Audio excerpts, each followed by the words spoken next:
Bismillah, Assalamualaikum warahmatullahi wabarakatuh. Waalaikumsalam warahmatullahi wabarakatuh. Alhamdulillah, wassalatu wassalamu ala rasulillah wa ala alihi wa sahbihi wa sallama tasliman katsira amma ba'du. Puji dan syukur marilah kita panjatkan kepada Allah Ta'ala, karena berkat rahmat dan karunia-Nya kita bisa berkumpul bersama meskipun secara maya di acara ini. Tak lupa juga kita haturkan salawat dan salam kepada Nabi Muhammad SAW, karena dengan izin Allah, kehadiran beliau membuat kita bisa merasakan kenikmatan iman dan Islam. Pertama-tama, saya ingin mengucapkan terima kasih kepada Mas Singgi yang telah bersedia mengisi acara konsen pada malam ini. Dan tak lupa juga saya ucapkan terima kasih kepada para peserta yang telah meluangkan waktunya. Terima kasih atas antusiasme yang sangat luar biasa untuk turut ikut serta dalam acara Coder Sharing Session ini. Bersama saya Muhammad Fahlan Arizal sebagai moderator pada acara kita malam hari ini. Semoga acara kita dapat berjalan lancar dari awal sampai akhir. Amin ya robbal alamin. Oke, langsung saja kita masuk ke acara intinya. Nggak ada. Langsung saja kita masuk ke acara intinya, yaitu pemaparan materi oleh Mas Singgi yang sudah hadir di tengah-tengah kita. Sebelum kita masuk ke acara ini, saya memberitahukan terlebih dahulu bahwa untuk mendapatkan sertifikat pada acara ini, peserta harus mengisi absensi terlebih dahulu, dan absensi akan diberikan di room chat Google Meet ini setelah pemateri selesai atau sesaat sebelum penutupan. Baiklah, sebelum saya memberikan kesempatan kepada pemaparan kepada pemateri, saya akan membacakan CV pemateri terlebih dahulu. Nama lengkap beliau adalah Singgi Nur Nugroho, lahir di Temanggung 16 Oktober 1993. Pengalaman kerja beliau pernah bekerja di tiket.com sebagai front-end engineer, di Helpster sebagai front-end engineer, Tekken Asia sebagai front-end engineer, Yuxtay sebagai senior front-end engineer, dan sampai sekarang kerja di Lifepack sebagai iOS engineer, dan sekarang dipromosi menjadi lead front-end engineer dan mobile engineer. Juga beliau pernah menjuarai Hackathon Merdeka 3.0 dan Google Mobile Hackathon Indonesia. Oke, mungkin cukup itu dari saya. Kepada pemateri Mas Singgi Nur Nugroho, waktu dan tempat dipersilahkan. Baik, terima kasih. Bismillahirrahmanirrahim. Oke, langsung saya share screen aja ya.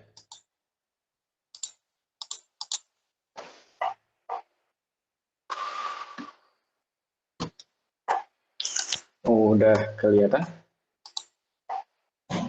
Sudah. Ya, kelihatan Mas. Alhamdulillah. Oke, untuk tema kali ini, Development Flow at Lifepack.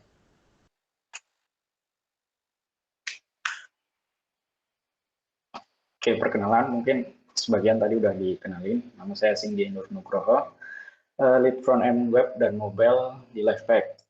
Personality ENFPA menurut 16personalities.com, the one who seeks for harmonies. Development flow, known formally as SDLC atau Software Development Life Cycle.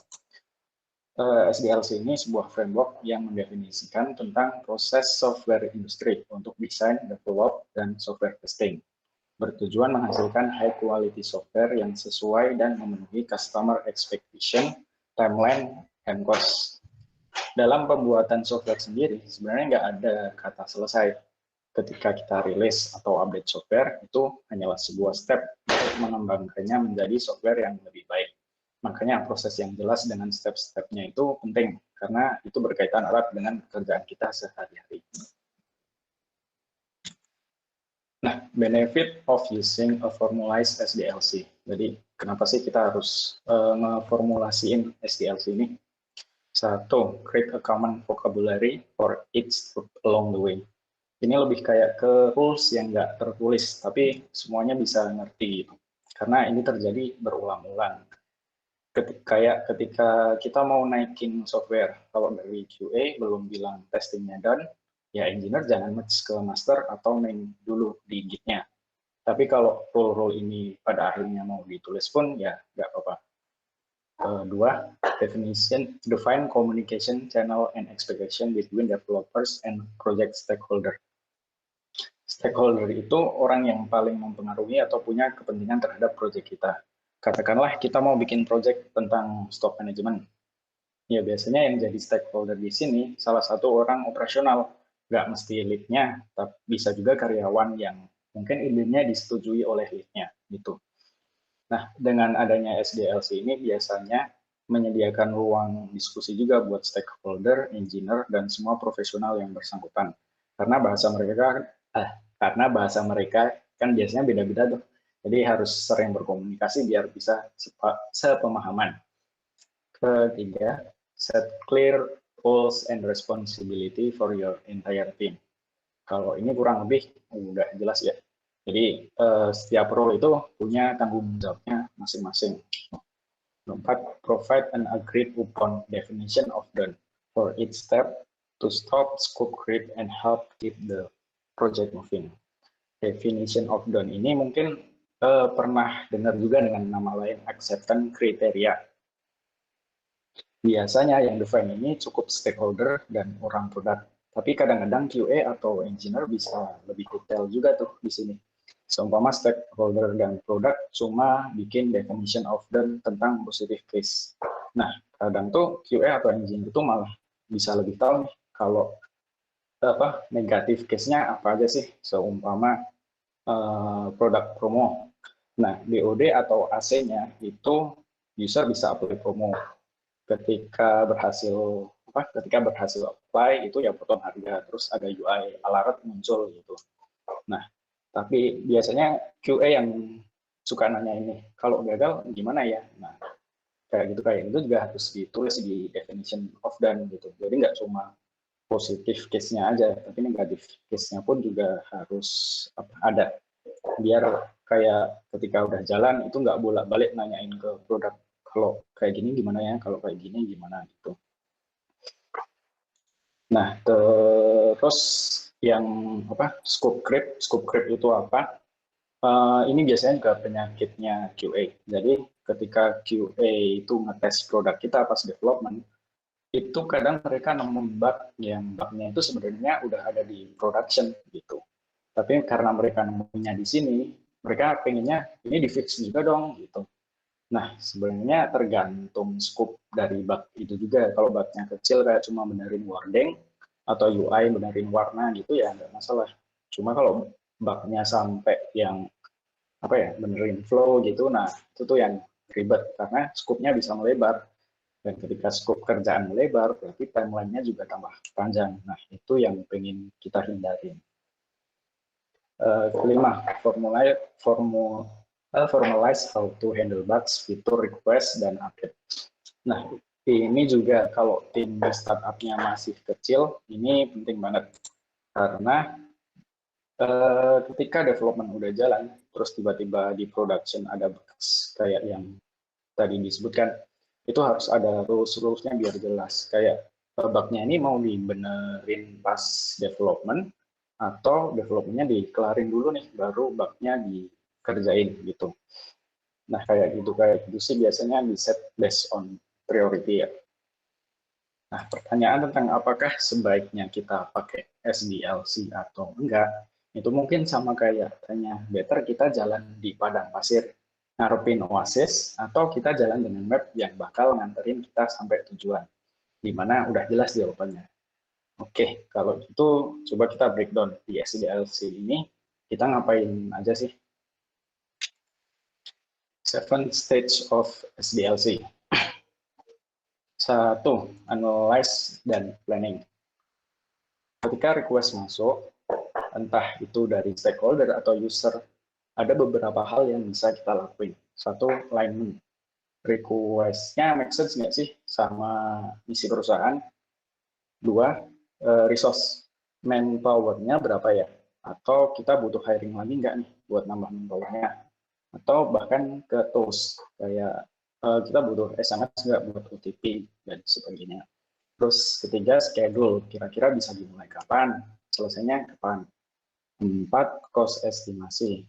Nah, ini berhubungan sama resource tadi. Kalau hiring lagi, berarti cost kita nambah. Kalau beli tools, juga berarti ada cost tambahan. 2, define requirement. Requirement di sini biasanya lebih ke technical requirement. Kayak problem apa sih yang harus di-solve, terus siapa yang pakai, itu juga penting. Data apa aja yang dibutuhkan atau ditampilin. Terus ada API eksternal nggak ya? Terus DOD-nya atau AC-nya itu apa aja. Intinya di sini kalau para tech lead udah oke, baru mulai masuk ke next step. Yang itu ketiga, design and prototyping. Mungkin perlu di-highlight ya, quote-nya Steve Jobs. Yang design is not just what it looks like, it looks and feels like. Design is how it works. Intinya kan nggak cuma, intinya itu butuh UI UX lah, nggak cuma UI-nya aja. Lanjut, keempat, software development. Nah, di sini core-nya SDLC. Mungkin step yang paling ribet. Kadang bisa bikin bolak-balik tanya ke orang produk karena detailnya yang baru sadar pas kita kerjain. Kayak, oh ini nih di sini nggak bisa kayak gini ternyata gitu. Cuma ya ingat di sini namanya scope of work. Jangan sampai melebar lagi karena beberapa hal yang miss gitu. Jadi kalau bisa ya stick ke timeline juga. Ya, next-nya testing. Di sini udah jelas QA bakal testing kerjaan teman-teman engineer, dan engineer biasanya standby untuk feedback. Nah, perlu diingat juga, kadang QA itu ya itu suka nge-push hal-hal yang bug-bug yang harusnya itu dikerjain di luar scope ini. Jadi teman-teman engineer benar-benar harus berani nolak nih ketika QA balikin bug-bug yang nggak ada kaitannya dengan development ini. Tapi juga jangan yang jangan yang pakem banget harus nolak semua bug gitu. Kalau emang bugnya kecil kayak wording doang gitu ya nggak apa-apa sih, kita kerjain gitu.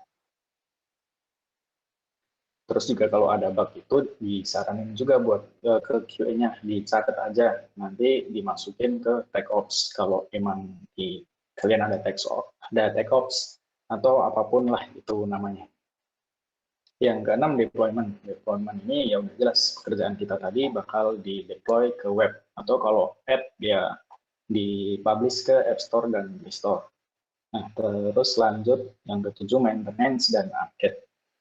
Nah, di sini bug-bug yang ditemuin di production berkumpul. Bug yang ditemuin kayak di development tadi, ataupun ada report dari Crashlytics, kalian udah setup Crashlytics atau apapun itu yang monitoring bug. Nah, itu tetap harus dikerjain juga. Jadi biasanya kalau dari produk nggak ada ide nih, nah kalian bisa ngerjain ini. Solving bugs, maintenance, ataupun ada ide dari teman-teman buat update UI atau nambah fitur apapun. Oke, itu beberapa step dalam SDLC. Nah, itu kan baru teori aja. Pada akhirnya beberapa perusahaan coba apply konsep-konsep tersebut. Tapi ya mereka akhirnya munculin framework sendiri yang mungkin beberapa dari ini udah pernah kalian dengar. Nah, ini beberapa SDLC framework yang terkenal: Waterfall, Agile, Incremental dan Iteratif, V-Shape, sama Spiral. Tapi di sini kita bakal fokus ke Agile and Scrum aja ya, karena yang diterapin kebanyakan startup ya itu. Tapi boleh kita coba bandingin sama satu SDLC lainnya yang nggak kalah terkenal, yaitu Waterfall. SDLC di sini nggak ada yang the best ya. Semuanya sesuai kebutuhan perusahaan. Contoh waterfall. Ini biasa digunakan oleh corporate company. Perusahaan yang mungkin udah berdiri puluhan tahun. Jadi untuk arah dan dokumentasinya udah proper dan mereka juga udah profit gitu. Ketika mereka mau coba-coba hal baru jadi lebih hati-hati.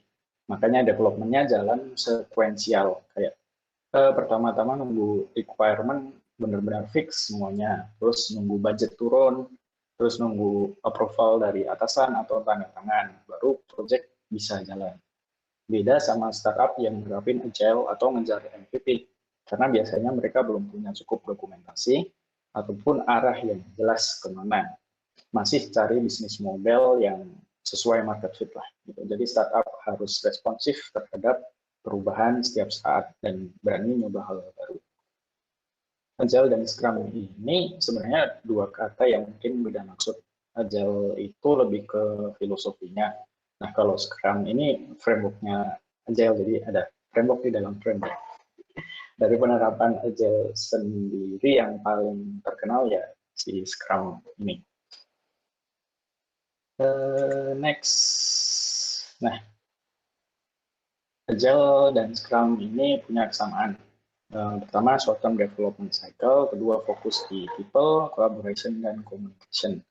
Yang ketiga, ya yang tadi disebut, capacity to adapt to changes and feedback. Nah, perbedaannya, kalau di Scrum ini, work is organized into sprint that lasts sekitar 1-4 minggu. Product backlog itu nge-keep record kerjaan apa aja sih yang harus diselesaikan. Terus roles, ada pembagian roles, yaitu Scrum Master, Product Owner, dan Development Team. Tim member juga biasanya punya daily Scrum atau stand-up meeting atau apapun namanya, bisa disesuaikan sama company masing-masing. Nah, lanjut. Sebentar. Jadi kalau ditanya Scrum itu apakah harus Agile? Ya, tapi kalau kebalikannya, Agile apakah harus Scrum? Enggak. Nah, Lifepack development. Di Lifepack sendiri, adapting Scrum-nya gimana sih? Gitu. Nah, short story, kita nggak pilih Scrum ini based on musyawarah, tapi memang ini decision dari Bapak CTO dan COO kita. Mereka belajar dari tempat kerja dulu di Samsung, terus diimplement di perusahaan-perusahaan berikutnya sampai kita ketemu di tiket.com. Dan sampai saat itu sih yang mereka terapin selalu jalan baik. Akhirnya dibawa sampai ke Lifepack, karena dulu awal-awal ini Lifepack emang mostly jebolan tiket.com gitu. Ya bahkan si levelnya itu bisa dibilang dari tiket.com semua. Dulu yang awal, walaupun sekarang udah nambah si level dan bukan dari tiket sih gitu. Dan lead engineer-nya itu juga bisa dibilang dari tiket.com semua. Front end saya, terus back end tuh ada juga satu lulusan pondok jadi lead back end engineer juga, namanya Widada. Terus ya ada 2 orang lagi lah dari tiket gitu. Nah, sampai sekarang sih cukup mulus pakai Scrum yang diterapin dimodify dan diterapin di Lifepack, belum ada komplain. Makanya kita juga nggak yang terlalu pengen nyoba-nyoba lagi gitu. Paling kalau dibilang ada komplain ya ada, tapi lebih kayak ke cuma requirement-nya kok tambah-tambah mulu sih, atau ada yang berubah-berubah mulu. Padahal sebenarnya kalau kita balik lagi ingat tentang kenapa sih kita nerapin Agile, itu kan ya salah satunya kita harus bisa beradaptasi dengan perubahan gitu. Nah, kalau dibilang komplainnya salah apa enggak, ya bisa iya bisa enggak, karena dengan komplain juga kan kita bisa membangun feedback yang lebih baik gitu. Nah, penerapan yang pertama itu product backlog. Nah, biasanya tuh product backlog kalau di SDLC yang mungkin SDLC lain itu mereka belum bikin prototype karena Tapi karena di kita itu desainernya sama produknya itu jalan bareng, mereka kerjanya berdampingan gitulah. Makanya prototipe-nya biasanya udah kebikin ketika produk backlog-nya ini sudah jadi. Nah, produk backlog sendiri apa sih? Backlog itu hampir sama kayak user story, cuma beda penempatan aja. Biasanya kalau sprintnya belum dimulai itu dinamain backlog, tapi kalau sprint udah dimulai itu biasanya jadi story gitu. Nah, contoh produk backlog itu seumpama kita pengen bikin app tentang e-commerce gitu. Itu kayak satu, as a user I should be able to login. Terus juga as a user I should be able to add product to cart. Terus as a user I should be able to pay my order. Gitu-gitulah. Jadi kayak point of kalimat singkat dari point of view-nya si user gitu. Nah, di sini tim produk biasanya udah banyak merumuskan ide-ide atau menampung ide dari user atau tim sendiri. Yang ditaruh di produk backlog sendiri juga biasanya udah matang. Tim produk udah diskusi antar tim produk sendiri atau bahkan sama stakeholder yang bikin isu itulah gitu. Terus lanjut ke grooming.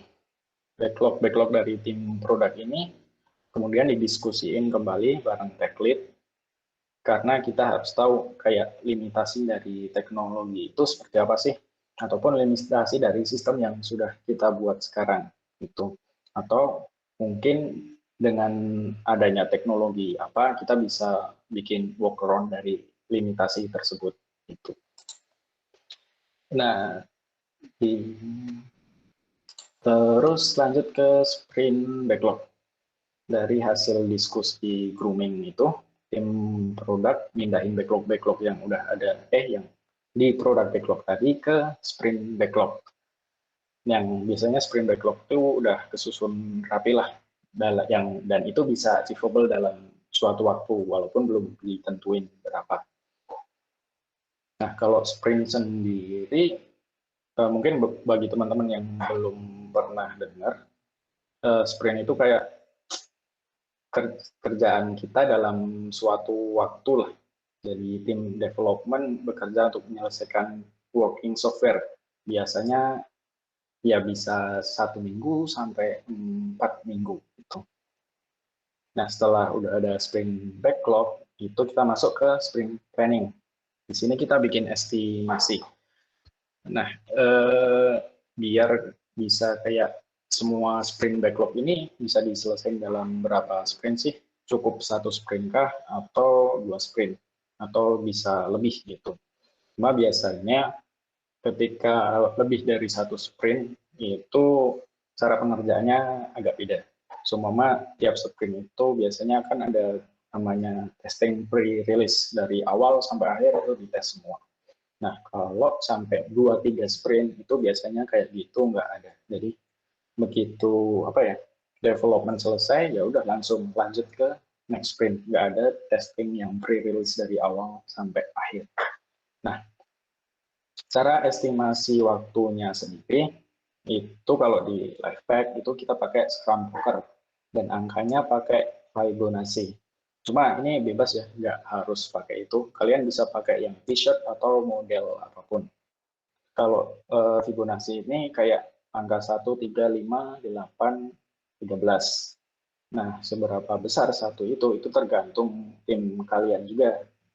Kalau di kita biasanya 1 itu yang nggak butuh feedback. Kalau angka 3 biasanya cuma dikerjain sehari, angka 5 itu bisa sampai 3-5 hari, nah angka 8 itu 5 hari lebih, dan biasanya kalau angka ini menunjukkan bahwa story itu terlalu besar, dan itu harus dipecah gitu. Kalau dipecah nanti bakal ada bolak-balik lagi nih ke tim produk biasanya. Jadi ada meeting lagi dan bisa jadi grooming lagi gitu. Cuma kalau memang pemecahannya simple sih ya biasanya kita langsung pecah saat planning ini juga gitu. Ada yang bilang kalau estimasi itu kurang oke. Nah, Iya, kalau kalian baru ngejalanin sprint 1, 2, 3 kali, itu biasanya estimasinya masih sering melenceng jauh. Tapi harusnya kalau kalian udah ngejalanin lebih dari 4, 5 sprint itu ada pola lah di situ. Kalian bisa tahu pattern-nya. Jadi harusnya estimasi kalian lebih mendekati. Tuh. Nah, setelah estimasi ya udah sprint jalan, di sini development atau ngoding udah mulai lah. Gitu. Dan kalau satu story udah kelar, biasanya langsung dites ke QA gitu. Dan seterusnya sampai akhirnya testing pre-release itu dan release working software. Nah, di Lifepack sendiri ketika rilis biasanya kita maunya MVP, jadi nggak mau kayak rilis satu fitur doang. Gitu. Seumpama ya kalau app awal kan rilis cuma login doang gitu kan nggak make sense ya. Jadi kalau bisa sih rilis ya ada loginnya, ada ordernya, ada juga buat logout gitu. Nah itu yang baru kita rilis. Nah terus selanjutnya feedback and validation. Nah ini sebenarnya juga hampir sama kayak maintenance tadi. Itu mirip lah. Kalau ada feedback ya ditampung di TechOps. Kalau ada bugs juga bisa dimasukin di TechOps. Kecuali bugnya itu blocking transaksi. Nah itu udah di set priority teratas lah dan harus di fix saat itu juga. Bahkan ketika sprint berjalan, ya udah sprintnya harus di hold dulu, bugnya di fix baru tuh lanjut sprint lagi. Gitu. Nah terakhir sprint retrospektif. Ini kayak waktu evaluasi buat kita lah di dalam proses sprint ini biasanya kita ngungkapin masalah-masalah yang terjadi di dalam sprint. Entah itu masalah di sistem kita ataupun bahkan masalah antara teman kerja lah. Semua ada teman yang agak ini kok dihubungin susah banget kan sekarang lagi WFH semua. Kadang ada teman yang dihubungin susah banget itu juga dicantumin di situ aja nggak apa-apa. Atau mungkin ada yang ngerjainnya kok lama banget ya padahal poinnya tadi cuma satu sama tapi nyampe seharian lebih. Nah itu juga diungkapin di situ nggak apa-apa. Jadi biasanya ada kolom, ada 3 kolom, yang satu kenapa senang, terus yang satu kenapa sedih, dan apa yang bisa diimprove gitu. Nah itu diungkapin semua dan anonimus. Cuma pada akhirnya sih biasanya karena apa yang ditulis itu kadang nggak jelas, jadi ya tutup aja pada ngaku, oh itu punya aku. Jadi maksudnya gini gini gini gini. Nah, kurang lebih seperti itu SDLC di Lifepack. Dari beberapa hal ada yang kita modif lah, nggak sesuai nggak sama persis dengan Scrum yang seharusnya. Kayak kita juga nggak punya yang namanya Scrum Master karena di kita sih PMO ya alhamdulillah bisa memfasilitasi pekerjaan kita. Jadi selama ini sih kita belum butuh Scrum Master gitu. Nah, lanjut dengan SDLC yang bagus, itu biasanya bakal ngelahirin sebuah kultur. Di Lifepack sendiri kita ada kultur yang namanya CJT, Collaboration, Commitment, and Trust. Yang collaboration ini ya semuanya udah tahu lah kalau namanya kerja itu ya jelas harus ada kolaborasi itu. Jadi kenapa kita hiring orang? Ya karena kita mau kerja bareng sama orang itu. Kalau istilahnya tuh ada yang apa ya? Kalau kamu pengen jalan cepat ya jalan sendiri. Tapi kalau kamu pengen jalan jauh ya jalan bareng-bareng, kerja bareng-bareng gitu. Jadi kalau emang biasanya ketika kita ngerjain software itu bakalan lebih cepat kalau kerja sendiri karena kayak arsitekturnya atau apapun itu kayak kita udah tahu lah dan kita mau pakai ini udah biasa ngerjain itu udah lah langsung bikin gitu. Itu biasanya kan cepat tapi ya namanya apa ya individual itu pasti ada salahnya. Nah, itu biasanya yang nggak bisa kita cover kalau kita kerja sendiri. Makanya bisa butuh tim. Dan dengan tim yang bagus kan juga kita bisa achieve beberapa hal yang nggak bisa kita achieve sendiri lah. Terus ke komitmen, ya jadi karena kita juga WFH, komitmen itu penting ya. Mungkin jam kerja fleksibel, katakanlah patokan dari kantor emang jam 8 sampai jam 5 ya. Tapi kan ya kita kerja itu berdasarkan tas-tas yang udah di-define. Dan itu bisa aja kita kerjain malam hari gitu. Tapi kan balik lagi jam kerja itu dari jam 8 sampai jam 5 dan di antara jam itu kita sebaiknya standby gitu.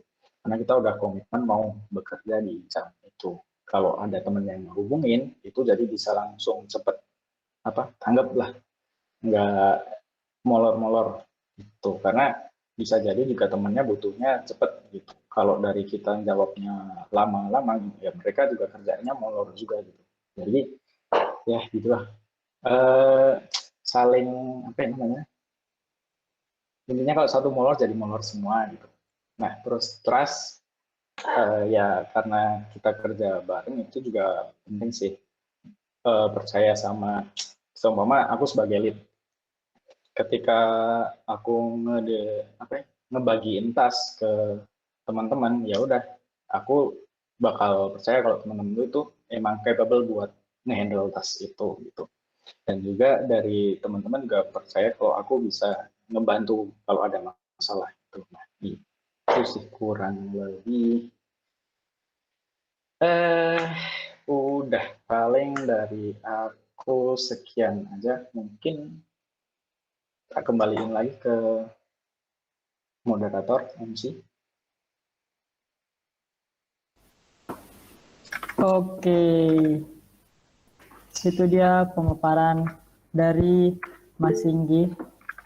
Mungkin sebelum kita masuk ke penghujung acara, saya ingin mengingatkan terlebih dahulu kepada para peserta untuk mengisi link absensi pada room chat ini, biar bisa dapat sertifikatnya.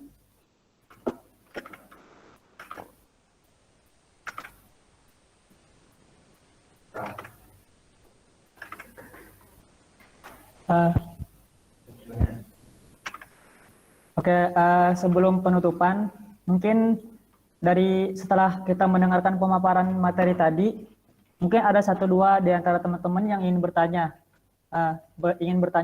terkait materi yang telah disampaikan oleh Mas Singgi tadi. Saya mau tanya. Boleh Mas, boleh. Waduh. Saya mau tanya ini. Tadi itu kan anggaplah sprint itu dalam satu waktu 2 pekan ya. 2 pekan. Nah, sprint pertama 2 pekan, sprint kedua 2 pekan. Berarti kan 1 bulan. Pertanyaan pertama, tes oleh QA itu di dalam sprint, misalkan sprint 1 nih, tanggal 1 sampai 14 anggaplah. Itu ketika ngetes QA itu di antara tanggal 1 sampai 14 atau di luar itu? Itu pertanyaan pertama. Terus pertanyaan yang kedua, ketika sprint itu di hold karena suatu case yang anggaplah bug ini urgent, itu kan sprint berhenti dulu.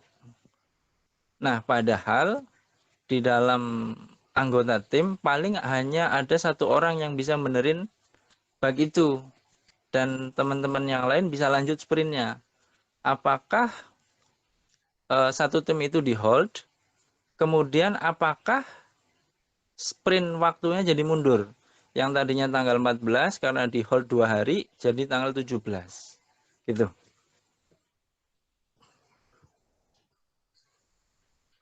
Halo. Halo? Ya, langsung aja saya jawab ya.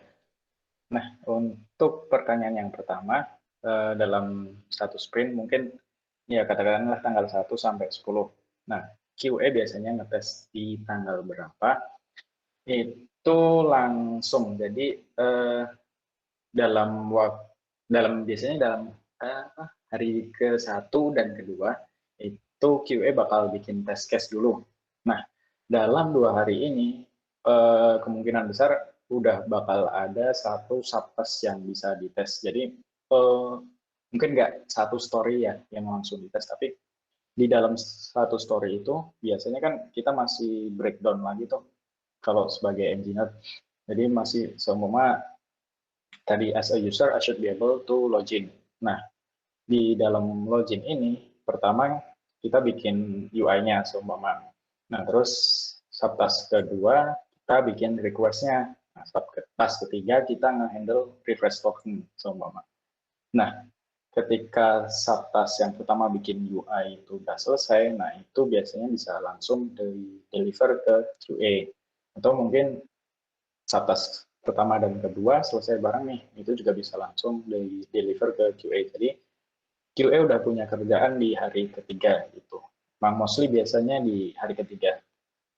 Nah, terus di akhir ya sampai akhir sih biasanya QA bakal ada tas terus karena bakal ada feedback bolak-balik dari developer ke QA, ntar dibalikin QA lagi ke developer, itu juga kadang masih ya gitu bolak-baliknya banyak sampai mungkin kalau QA-nya udah di akhir udah di akhir sprint itu QA bakal kayak ngetes ya sisa-sisanya aja, jadi developer kebanyakan standby di akhir-akhir itu gitu.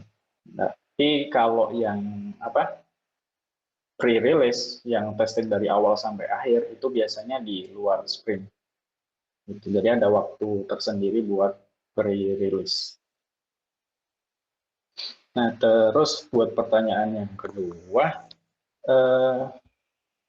ketika ada bug ya di production dan itu penting, yang pertama kan jelas di trace dulu. Itu biasanya belum sampai nge-hold sprint. Jadi ketika ada satu orang keluar sebentar buat nge-trace bug-nya, nah itu dia kemungkinan bakal tahu nih bug-nya ini cukup dikerjain orang back end aja atau orang front end aja atau butuh kedua-duanya gitu. Nah kalau ternyata emang butuhnya cuma orang back end aja, itu emang biasanya nggak sampai nge-hold sprint. Jadi ada satu orang keluar udah ya udah ngerjain bug itu, terus ntar kalau udah selesai balik lagi. Cuma kalau emang butuh back end front end, dan itu kemungkinan juga bakal butuh QA kan. Nah itu berarti kan resource-nya kepake semua. Nah itu yang di hold sprint-nya. Kalau udah di hold, itu biasanya si project manager itu dia punya buffer di dalam setiap sprint yang timeline-nya dikasih ke BOD. Jadi biasanya kita manfaatin buffer itu buat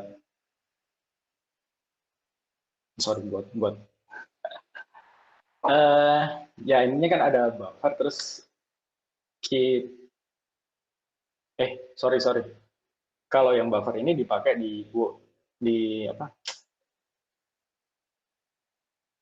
pertanyaan yang sebelumnya bukan pertanyaan, di pengerjaan yang sebelumnya. Jadi yang keluar lebih dulu itu kan biasanya juga mesti ada kerjaan backend yang molor kalau emang backendnya satu keluar. Nah itu kita manfaatin buffer tuh. Jadi kalau molor cuma kayak sehari itu biasanya masih oke.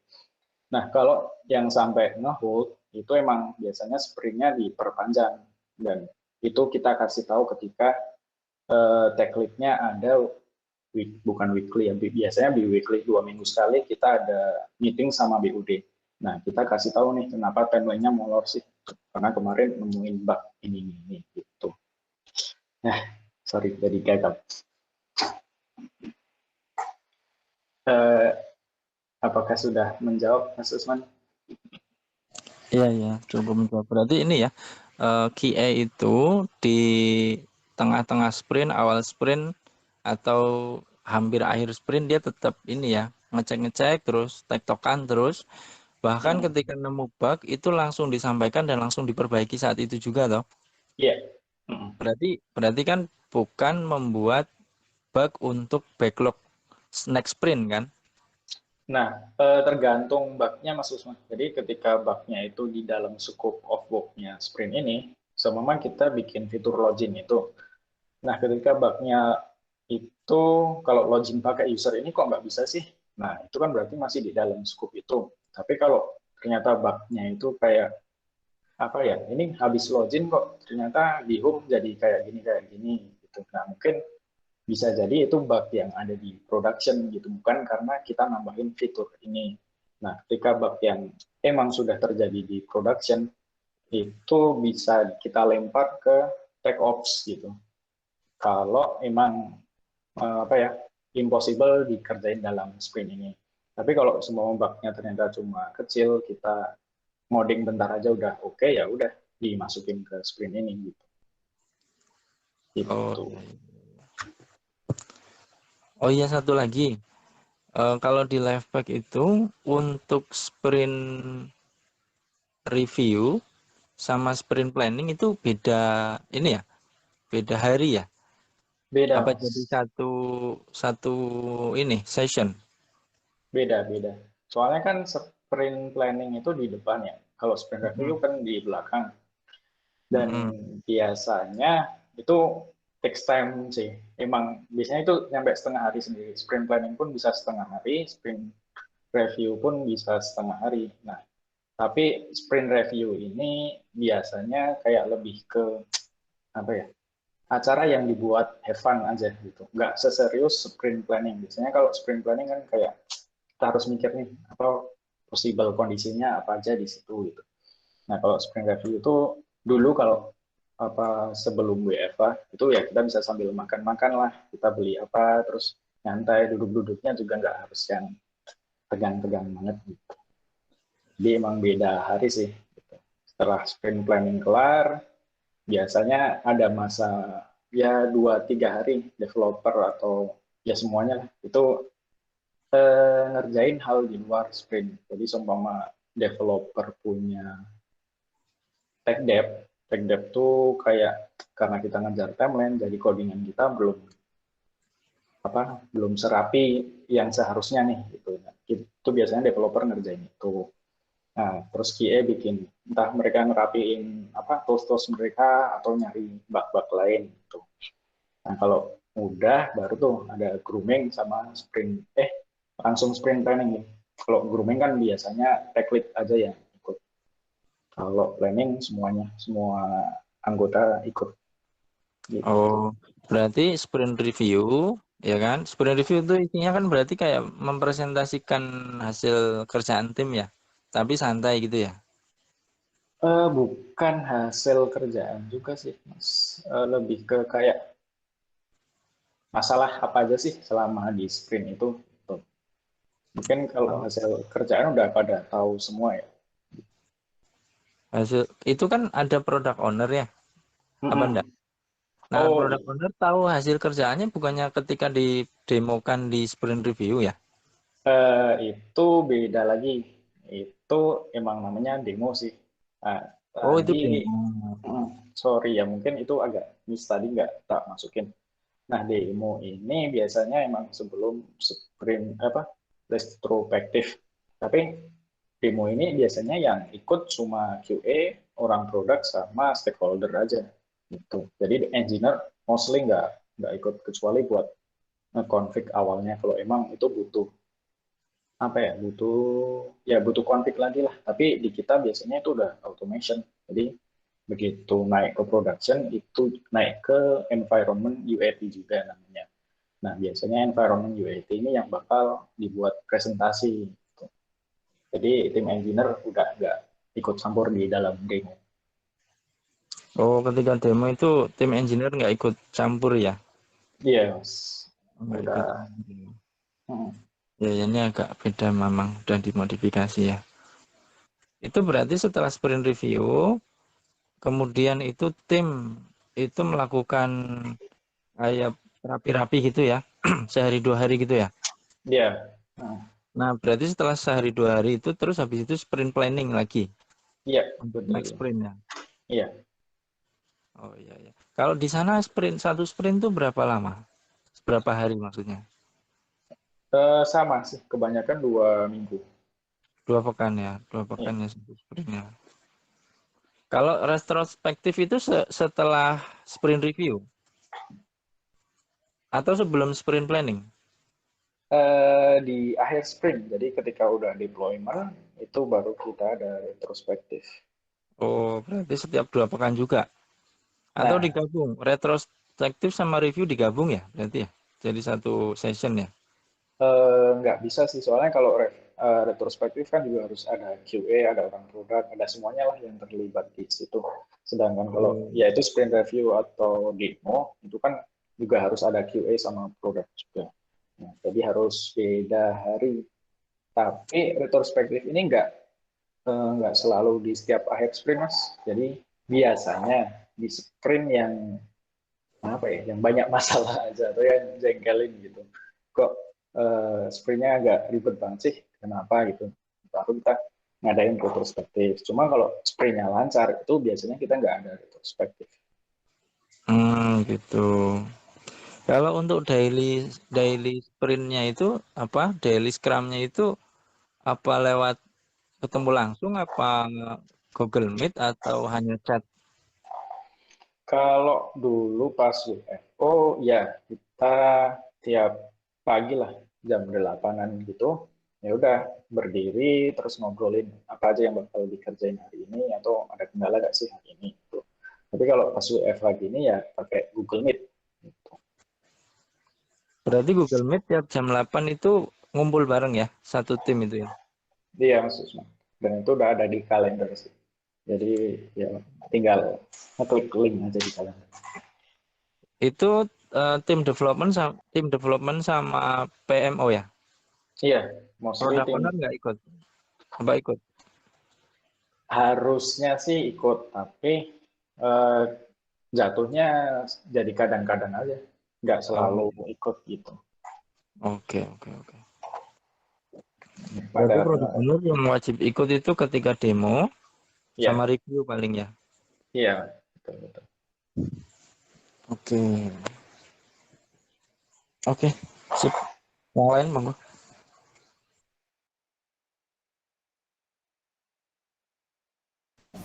Gimana? Mungkin masih ada yang mau bertanya?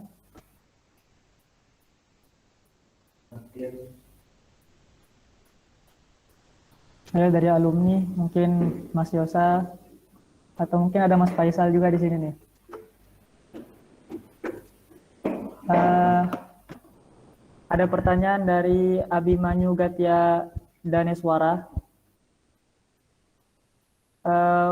Pertanyaannya, perlu nggak ya QA itu ngasih test case ke developer untuk diimplement test case-nya di unit test?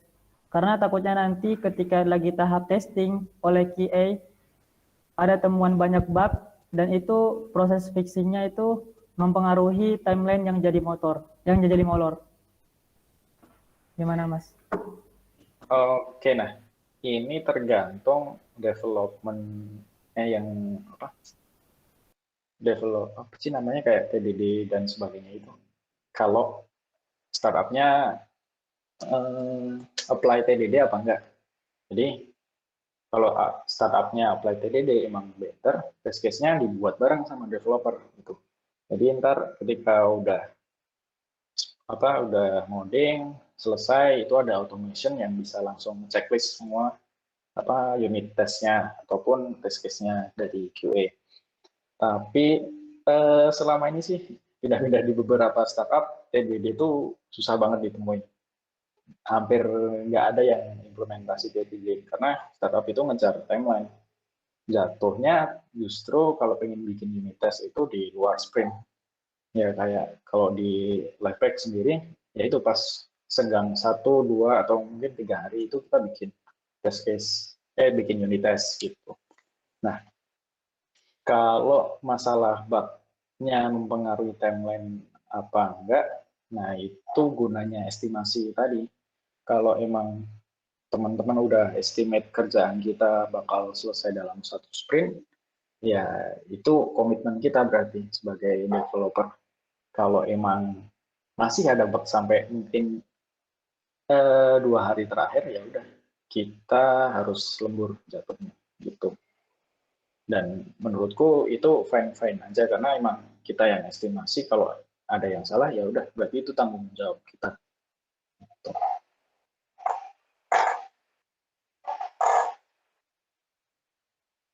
Nah gitu. Nah Itu jawabannya dari Mas Singgi. Untuk Mas Abimanyu,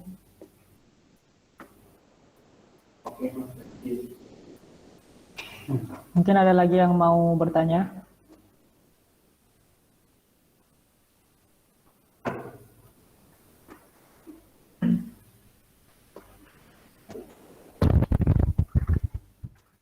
Oke, aku tanya dikit mungkin masalah desain ya.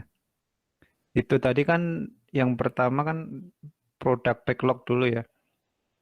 Tadi diceritain kalau produk backlog itu kayak ya user bisa login, user bisa logout seperti itu. Nah, itu kemudian grooming. Nah, setelah grooming masuk ke desain. Nah, itu dari tim desain itu biasanya dapatnya apa sih? Apa masih bentuknya kayak tadi brief, kayak yang tadi produk backlog atau udah ada wireframe gitu? Gimana, Mas Singgi? Oke, Mas Ibnu. Jadi kalau di Lifepack, sebenarnya kalau SDLC yang umum kan desain dan prototype itu dikerjain setelah sprint backlog-nya ada. Kalau produk backlog itu masih belum ngerjain mereka. Tapi karena di Lifepack ini desainernya juga cuma satu dan itu kerja bareng, pokoknya apa ya, udah deket banget lah sama produk, bisa dibilang ya udah mereka emang ngerumusin sesuatu bareng gitu. Jadi biasanya kalau produk backlog udah ready, itu prototype-nya juga udah ready gitu. Tapi belum jadi desain high fidelity nih. Nah, terus pas grooming, mereka konfirmasi dengan prototype itu, oke nggak sih teknologi yang bisa diimplementasi teknologi kita nggak sih? Atau sistem kita masih nyambung nggak di sini? Nah, kalau enggak, ya berarti prototype-nya kan ada yang dirubah lagi. Cuma kalau dari tech lead-nya udah oke, ya udah lanjut dimasukin ke sprint backlog. Nah, selama proses masukin ke sprint backlog itu biasanya desainer juga udah bikin tuh high fidelity-nya. Terus kalau kita tools-nya pakai Zeppelin ya buat deliver ke engineer-nya. Jadi biasanya ketika sprint udah ready, itu sebagian besar desain di Zeppelin juga udah ready. Tapi emang biasanya nggak semua, dan itu masih fine-fine aja karena yang yang belum ke delivery itu biasanya yang ada di akhir sprint, tas-tas di akhir sprint. Ketika developer ngerjain desain yang udah di deliver, itu desainer bisa sambil mendesain desain yang buat tas terakhir gitu. Nah, kurang lebih seperti itu sih lifecycle designer di Lifepack. Oke, matur nuwun.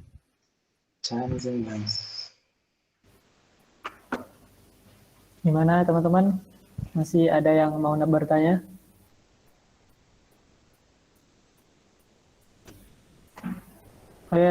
Buat teman-teman jangan lupa ya untuk mengisi data-data mengisi absensi di link yang telah saya bagikan di chat room.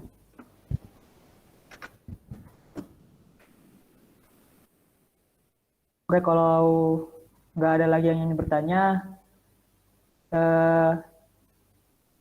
saya ingin berterima kasih kepada Mas Singgi selaku moderator. Terima kasih atas pemaparan materinya, Mas. Semoga dalam konsen ini kita bisa mengambil ilmu dan memanfaatkannya dan membagikannya kepada teman-teman yang ada di sini. Sebelum saya tutup acara ini, saya selaku MC meminta maaf jika ada salah kata dan mohon pamit. Kita tutup acara konsen ini dengan doa kafaratul majlis. Subhanakallah. Assalamualaikum warahmatullahi wabarakatuh. Waalaikumsalam Waalaikumsalam warahmatullahi wabarakatuh. Waalaikumsalam warahmatullahi wabarakatuh.